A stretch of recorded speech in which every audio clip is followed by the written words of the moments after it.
Alors, actuellement, je suis en train de travailler sur la question des étoiles fixes. Quel est le rôle des étoiles fixes en astrologie? Eh bien, c'est un rôle purement symbolique, disons-le. C'est-à-dire que l'étoile fixe n'est pas censée agir, mais elle est un repère spatial qui correspond soit à l'horizon de naissance, soit au point vernal.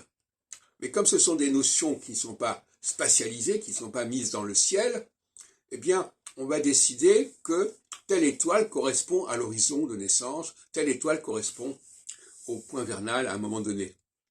Mais elle n'est pas censée agir en elle-même, c'est nous-mêmes qui décidons par convention, mais en réalité ça correspond effectivement au prolongement de l'axe horizontal ou au prolongement de l'axe vernal, mais elles ne sont pas censées agir en elles-mêmes. Et si la précision des équinoxes a été découverte, c'est parce que justement, on regardait quelle était l'étoile correspondant aux équinoxes, et on voyait que ce n'était pas la même. Bon. Alors j'ai écrit un texte à propos de Ruperti à ce sujet, et de Régulus.